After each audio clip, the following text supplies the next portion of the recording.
Good morning class. Today I am going to take defense mechanism. Let's see the definition of defense mechanism. Defense mechanism is a pattern of adjustment through which an individual relieves anxiety caused by an individual uncomfortable situation that threaten self-esteem. That means कि जो defence mechanism होती है वो एक ऐसी process होती है जिसमें कि अगर हमारे पास कोई ऐसी सिचुएशन आती है जो कि अनकंफर्टेबल है, हमारे लिए अनकंफर्टेबल होती है, और उस अनकंफर्टेबल सिचुएशन की वजह से हमारे जो बॉडी है उसमें एंजाइटी क्रिएट होती है, और उस एंजाइटी को कम करने के लिए, उस एंजाइटी को रिलीव करने के लिए हमारी बॉडी में एक मैकेनिज्म वर्क करती है. उस मैकेनिज्म को हम बोलते हैं डिफेंस मैकेनिज्म. इन शॉर्ट हम ये बोल सकते हैं कि डिफेंस मैकेनिज्म एक ऐसी मैकेनिज्म होती है जो कि किसी भी अनकंफर्टेबल सिचुएशन से जो एंजाइटी रिलीज़ होती है, उस एंजाइटी से हमारी बॉडी को डिफेंस करती है या हमारी बॉडी को उस एंजाइटी से रिलीव करती है. That is a defence mechanism. उस मैकेनिज्म को हम बोलते हैं defence mechanism. When these defence mechanism are useful moderately are harmless but excessive or persist defence is harmful. That means जो डिफेंस मैकेनिज्म होते हैं अगर उसे हम मॉडरेटली यूज़ करते हैं, जितना लिमिटेड है उतना यूज़ करते हैं, तो वो हमारे लिए क्या होते हैं, हार्मलेस होते हैं. बट अगर इन्हीं डिफेंस मैकेनिज्म को हम बहुत ज़्यादा एक्सेसिव और परसिस्टेंसली अगर यूज़ करते हैं तो ये हमारे लिए हार्मफुल हो सकते हैं. सो डिफेंस मैकेनिज्म को हमेशा हमें क्या करना है कि इनका यूज़ हमें मॉडरेटली ही करना चाहिए. जब नेसेसरी होता है तभी करना चाहिए, वरना ये हमारे लिए हार्मफुल भी हो सकते हैं. Now next is classification of defence mechanism. Defence mechanism these defence mechanism are classified according to its result. Defence mechanism को उसके रिजल्ट के अकॉर्डिंग क्लासिफाइड किया गया है मेनली टू टाइप्स में. First is positive defence mechanism, next is negative defence mechanism. So firstly we see the positive defence mechanism. Positive defense mechanisms are divided in many types.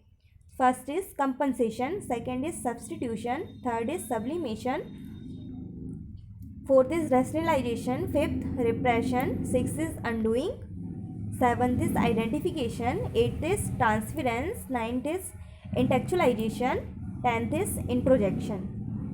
So firstly we see the first positive defense mechanism, that is compensation. Compensation means क्या होता है कि हम compensate करके उस anxiety को कम कर देते हैं.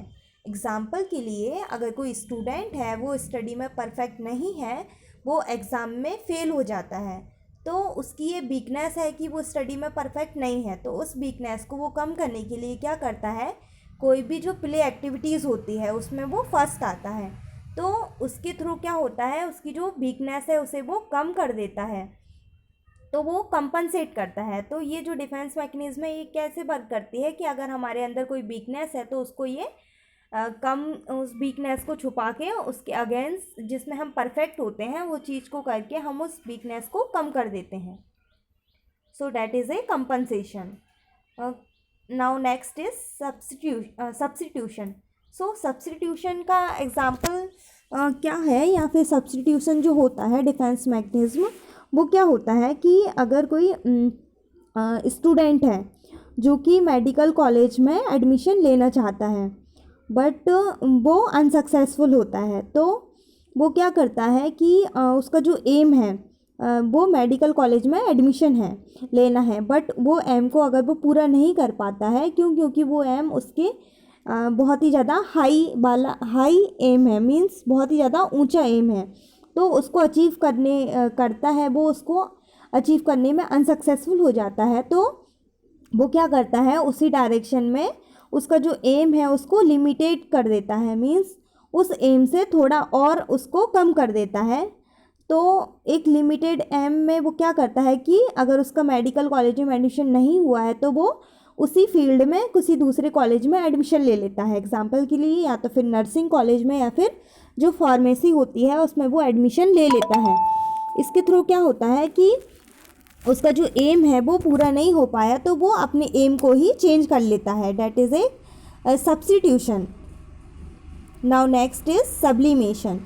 सब्लिमेशन मीन्स क्या होता है कि उसके जो भी एम है, तो उसके एम अगर कोई ऐसा एम है जो कि उसकी सोसाइटी के लिए बेनिफिट नहीं है, या फिर सोसाइटी को लॉस पहुंचाता है, या फिर उसे हार्म करने का वर्क करता है, या फिर अगर ऐसा एम है किसी पर्सन का जो कि क्या होगा, अगर वो करेगा तो सोसाइटी उसके लिए उसको बहुत ज़्यादा बुरा बोलेगी, तो इस एम को वो क्या करेगा कि एक पॉजिटिव वे में चेंज कर देगा। एग्जाम्पल के लिए, अगर कोई ऐसा व्यक्ति जो बहुत ज़्यादा उसे फाइट करना पसंद है, फाइट करना लाइक वो फाइट करते रहता है, तो वो क्या कर सकता है कि उसका जो ये जो उसका एम है उसको वो चेंज करके क्या कर सकता है, या तो कोई भी जो सोल्जर्स होते हैं, सोल्जर्स में वो क्या कर सकता है, या सोल्जर्स बन सकता है, या फिर वो बॉक्सर बन सकता है। इसके थ्रू क्या होगा, उसका जो एम है वो भी पूरा हो जाएगा,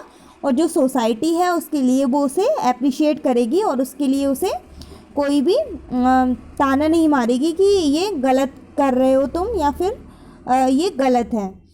तो सब्लिमेशन में क्या होता है कि अपना जो एम होता है उसको सोसाइटी के बेनिफिट के लिए लगा देना, ताकि जो पर्सन का एम है वो भी पूरा हो जाए और सोसाइटी है उसको अप्रिशिएट करे। Now next is rationalisation. Rationalisation defence mechanism में क्या होता है, रैशनलाइजेशन मीन्स रीजंस देना। जो पर्सन है वो हमेशा क्या करता है, रीजंस देता है। एग्जाम्पल के लिए, अगर कोई स्टूडेंट है और वो फेल हो गया है एग्ज़ाम में, अगर वो फेल हो गया है तो वो क्या करेगा कि उसका जो रिज़ल्ट है, या फिर उसका जो अनसक्सेसफुलनेस है, उसे वो क्या करेगा, दूसरों के ऊपर थोप देगा, दूसरों के ऊपर थोप देगा। लाइक कि वो ये बोलेगा कि जब एग्ज़ाम हो रहे थे तो मैं बीमार था, या फिर मेरे पास बुक्स नहीं थी, कोई भी बहाना बनाएगा ताकि वो उस सिचुएशन से निकल सके, तो उसे बोलते हैं हम रैशनलाइजेशन। रैशनलाइजेशन मीन्स कि उसके साथ कुछ हुआ है तो वो उसके लिए रीजंस देगा, हमेशा वो बहाने क्रिएट करेगा, या फिर उसके लिए वो कुछ ना कुछ बोलेगा।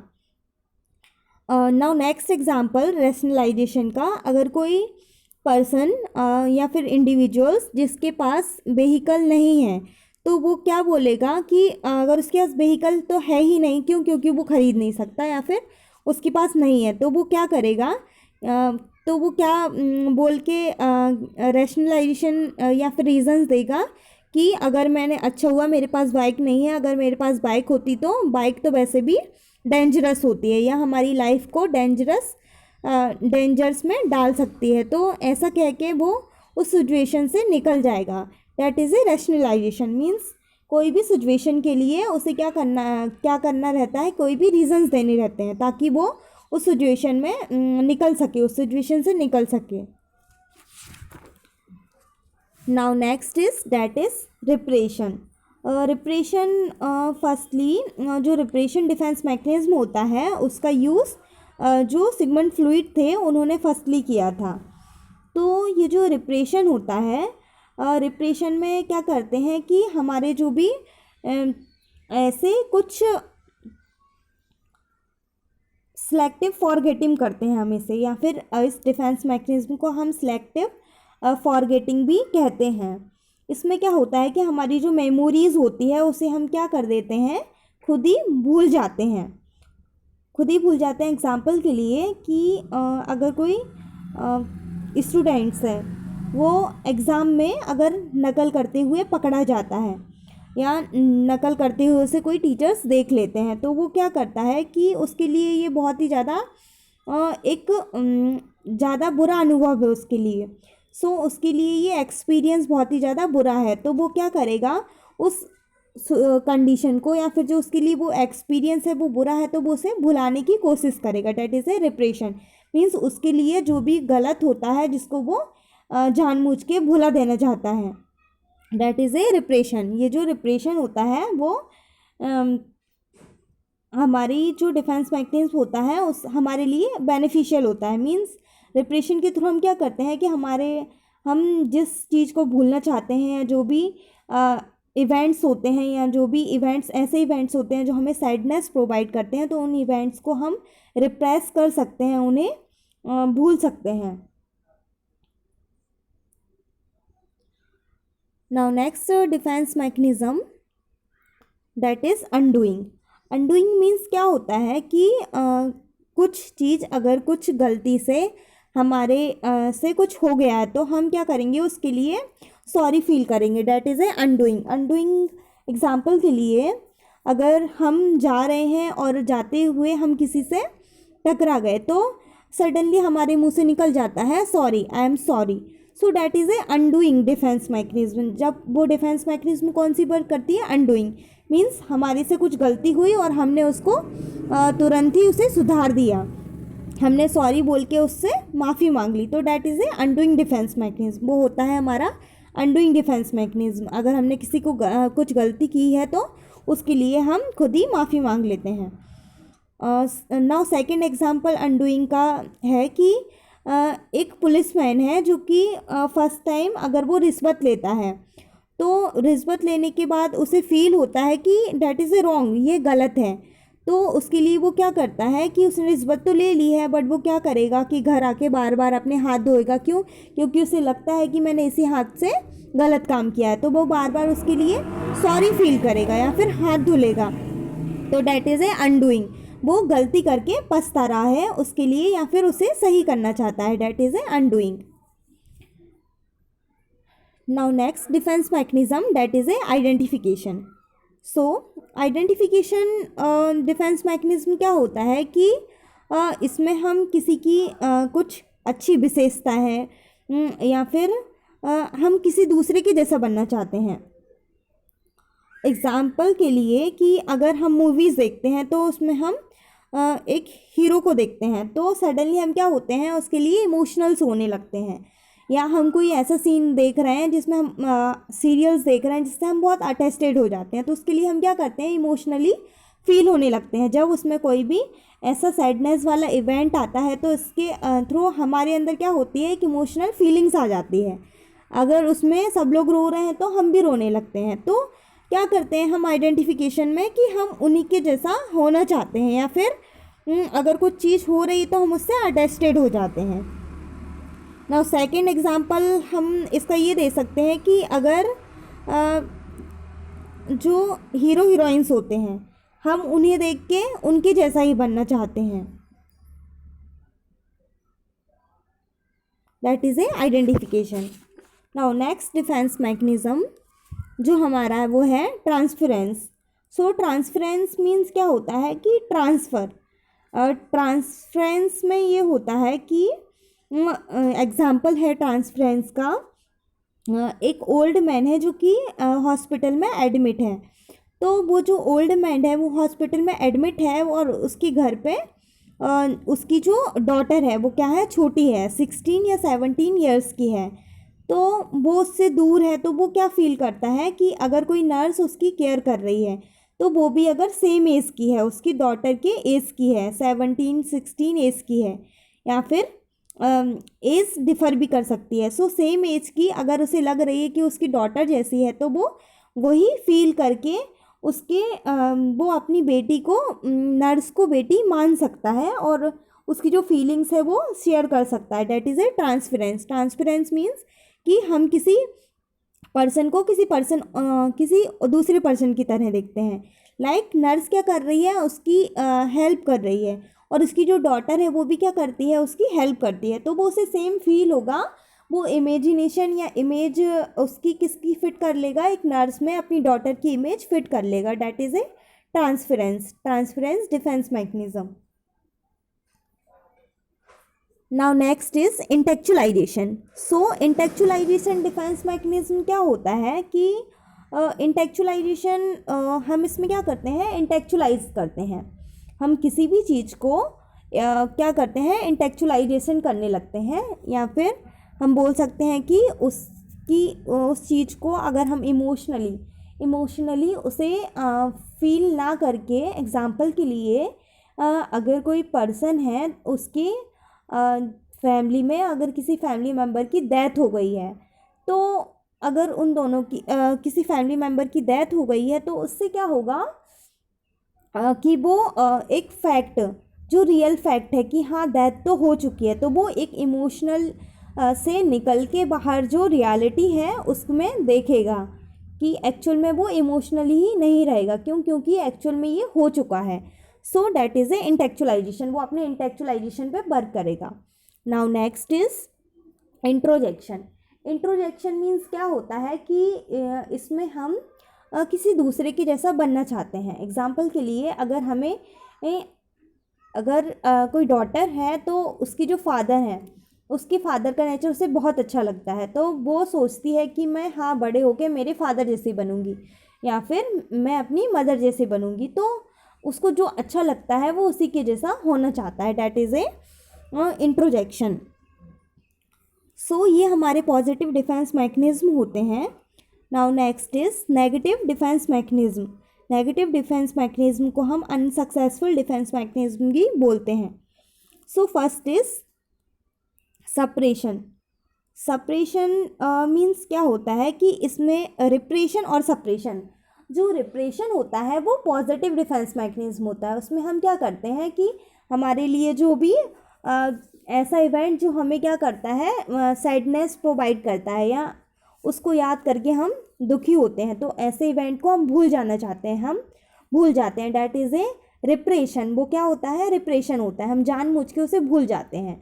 और जो सप्रेशन है वो क्या है? एक नेगेटिव डिफेंस मैकेनिज्म है। सप्रेशन में भी क्या होता है कि हम कुछ इवेंट्स को भूल जाते हैं, बट इसमें क्या होता है कि हम अपने अच्छे के लिए, हम अपने बेनिफिट के लिए उस जो भी फैक्ट है या फिर जो भी बात हमारे बीच में हुई है उसे हम भूल जाना चाहते हैं। एग्जाम्पल के लिए अगर कोई स्टूडेंट है और एग्ज़ाम से पहले अगर वो अपने फ्रेंड से उसकी फ़ाइट हो जाती है, वो अपने फ्रेंड से पहले ही, एग्ज़ाम के पहले ही सेंटर के बाहर ही वो एक फ्रेंड से लड़ लेता है और फिर वो जो दोनों स्टूडेंट्स हैं वो क्या करते हैं, वो एक साथ बैठते हैं। मीन्स उनका जो रोल नंबर है वो अगर एक साथ होता है तो इससे क्या होगा कि जो जिसने फ़ाइट की थी उस स्टूडेंट ने, वो क्या करता है, जानबूझ के उस जो फ़ाइट हुई थी उसको भूल जाना चाहता है। क्यों? क्योंकि उसके लिए वो उस टाइम पे उसे उसकी ज़रूरत है,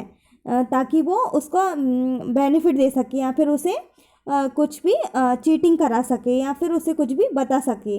तो जो सप्रेशन होता है उसमें क्या करते हैं हम, जो भी इवेंट्स होते हैं उसको क्या करते हैं, जानबूझ के भूल जाना चाहते हैं। क्यों? क्योंकि वो हमारे लिए बेनिफिट होते हैं। इसमें भी हम सिलेक्टिव फॉरगेटिंग करते हैं, मीन्स भूलने के लिए सिलेक्ट करते हैं कि हमें क्या भूलना है। Now next is displacement. So displacement defence mechanism में क्या होता है कि डिस्प्लेसमेंट मीन्स हम एक दूसरे से डिस्प्लेस कर दे रहे हैं। एग्जाम्पल के लिए कि अगर कोई पर्सन है जो कि ऑफिस में अपने बॉस ने उससे बहुत ही ज़्यादा चिल्लाया है या बॉस उसके ऊपर जब गुस्सा होता है तो वो बॉस के ऊपर तो अपना गुस्सा नहीं निकाल सकता, तो वो क्या करता है कि घर पे आता है और घर पे उसकी जो वाइफ होती है उनको डांटता है या फिर उनके जो बच्चे होते हैं उन पे उसका गुस्सा निकाल देते हैं। तो that is A displacement.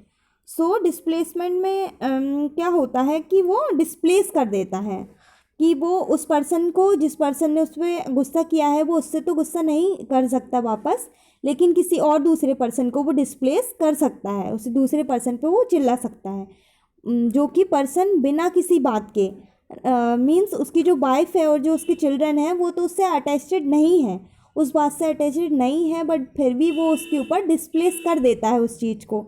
That is A displacement.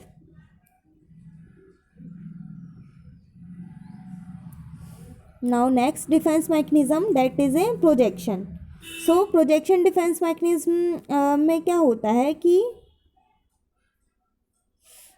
इसमें हम क्या करते हैं, प्रोजेक्शन में हम प्रोजेक्ट तरीके से वर्क करते हैं। मीन्स अगर हमें ऐसा काम जो हमें नहीं आता है तो हम क्या करेंगे, उसके लिए किसी दूसरे को ही बोलेंगे। लाइक अगर कोई नर्स है जो कि क्लिनिकल फील्ड में उसे मीन्स एक्सपीरियंस नहीं है या उसे कुछ वर्क गलत हो जाता है, तो वो क्या करती है, उसके साथ में जो दूसरी नर्स है उसके ऊपर पूरा ब्लेम कर देती है कि इसने काम ठीक से नहीं किया है तभी ये गलत हुआ है। That is A projection. हम अपना जो भी अपने अंदर जो भी कमी होती है उसको एक्सेप्ट नहीं करते हैं और दूसरों के ऊपर उसके लिए बोल देते हैं कि हाँ ये तुम्हारी वजह से ही गलत हुआ है। That is A projection. Now next is a regression. Regression में क्या होता है कि ये जो रिग्रेशन है इसे हम फाइट टू चाइल्डहुड भी बोलते हैं। इसे हम और क्या बोलते हैं, फाइट टू चाइल्डहुड। सो इसका एग्जांपल है कि जो नर्स है वो मेडिकेशन देते टाइम अगर कोई गलती कर देती है तो वो क्या करती है, बच्चों की तरह व्यवहार करने लगती है, लाइक रोने लगती है। मीन्स अगर किसी पर्सन ने कुछ मिस्टेक की है तो वो क्या करेगा, बच्चों की तरह बिहेव करने लगेगा। क्यों? क्योंकि उसे क्या करना है, ताकि उसे डांट ना पड़े या फिर उस सिचुएशन से वो निकलना चाहता है तो वो सोचता है मैं कैसे निकलूं, तो वो बच्चों की तरह रिएक्ट करने लगता है। अगर उसने कुछ गलत किया है तो वो क्या करेगा, या तो वो अपने नाखून नेल बाइट्स करने लगेगा या फिर अपना थंब सकिंग करने लगेगा, अब बच्चों की तरह एक्ट करने लगेगा, ताकि जो प्रॉब्लम्स है वो अगर कोई दूसरा पर्सन है वो उसे डांटे ना या फिर उसकी जो प्रॉब्लम्स है उसे वो अच्छी तरीके से निकल जाए। That is A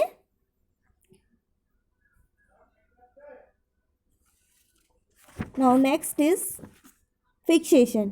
so fixation defence mechanism में क्या होता है, फिक्सेशन में ये होता है कि हम एक एडल्ट पर्सन है जो कि मैच्योर हो चुका है, बट वो मैच्योर होने के बाद भी ऐसा बिहेव करता है जैसे कि वो इमेच्योर है। इसमें क्या डिफरेंस है फिक्सेशन और रिग्रेशन में, क्या फिक्सेशन और रिग्रेशन में क्या डिफरेंस है कि रिग्रेशन में क्या करते हैं वो पर्सन जो कि खुद मिस्टेक करता है तो वो क्या करता है कि बच्चों की तरह रिएक्ट करता है उस सिचुएशन में ही। बट फिक्सेशन में क्या होता है कि वो एडल्ट है, पूरी अच्छी तरीके से समझता है, बट फिर भी वो क्या करता है, मेच्योर बिहेव करता है, उसका जो बिहेवियर है वो मेच्योर होता है। That is A fixation. Now next defence mechanism that is A fantasy. So fantasy में क्या होता है कि इसमें हम क्या करते हैं, इसका एग्जाम्पल है कि अगर कोई पर्सन जो कि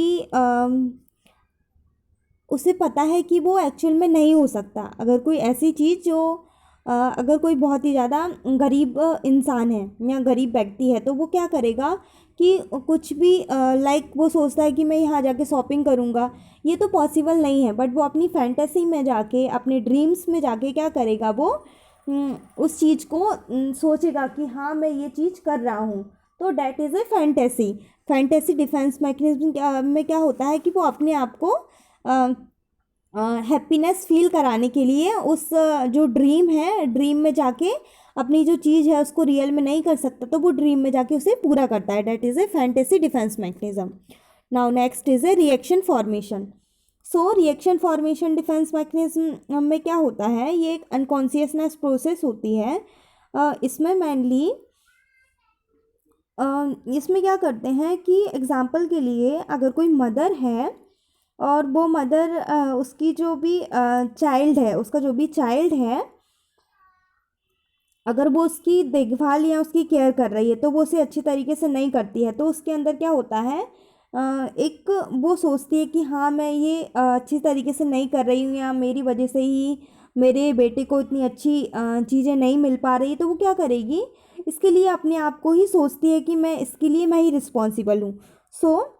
तो उस चीज़ को वो कम करने के लिए वो क्या करेगी कि अगर जो भी चाइल्ड है उसे बहुत ज़्यादा लव देगी या फिर उसका जो बिहेवियर है वो बहुत ज़्यादा पोलाइटली होगा उसके लिए, ताकि उसकी जो भी जो वो सोच रही है कि एक्चुअल में मैं ये मैंने नहीं किया तो वो उसको पूरा करना चाहती है। That is A reaction formation.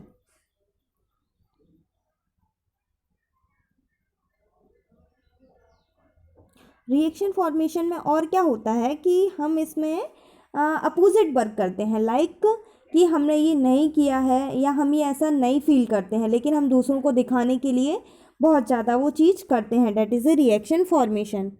Now next is a conversion. So conversion defence mechanism में क्या होता है, इसमें हमारे जो स्ट्रॉन्ग इमोशंस होते हैं और जो कॉन्फ्लिक्ट होते हैं, तो उन कॉन्फ्लिक्ट को और जो हमारे स्ट्रॉन्ग इमोशंस होते हैं उनको हमें दूसरों को बताने के लिए हम क्या करते हैं, कोई भी फिज़िकली सिम्टम्स शो करने लगते हैं। एग्जाम्पल के लिए कि अगर कोई स्टूडेंट है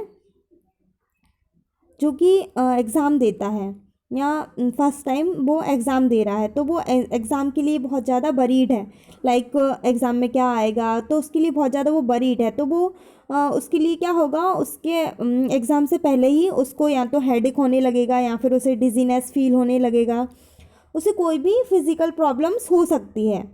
तो that is A conversion means कुछ इसके जो स्ट्रॉन्ग इमोशंस हैं या जो उसका कॉन्फ्लिक्ट है, अगर वो उससे फाइट नहीं कर पाता है तो वो कोई भी फिज़िकल जो सिम्टम्स होते हैं उससे सफ़र कर सकता है, उस कॉन्फ्लिक्ट का वो दूर नहीं कर पाता है। तो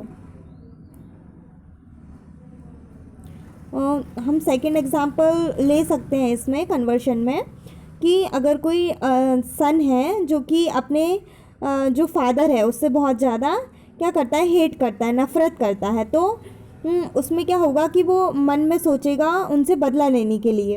अगर वो बदला लेने के लिए सोचेगा तो वो सोचेगा मैं अपने फादर से बदला लूँ या ना लूँ, तो वो जो बीच में क्या है उसके अंदर एक कॉन्फ्लिक्ट एराइज हो गया है। तो उस कॉन्फ्लिक्ट से अगर वो लड़ लेता है तो उसे कोई भी सिम्टम्स एराइज नहीं होते हैं, लाइक उसे कोई भी प्रॉब्लम्स क्रिएट नहीं होती है, फिज़िकल प्रॉब्लम्स क्रिएट नहीं होती है।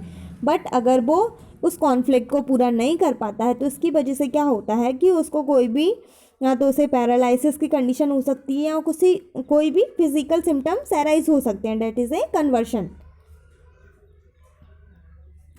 सो नेक्स्ट हमारा जो डिफेंस मैकेनिज्म होता है that is a dissociation. So dissociation defence mechanism में क्या होता है, ये भी हमारा एक अनकॉन्शियस डिफेंस मैकेनिज्म होता है। इसमें हम क्या करते हैं, इसे हम पार्शियल एमनेशिया भी बोलते हैं। पार्शियल एमनेशिया मीन्स क्या होता है, लॉस ऑफ मेमोरी।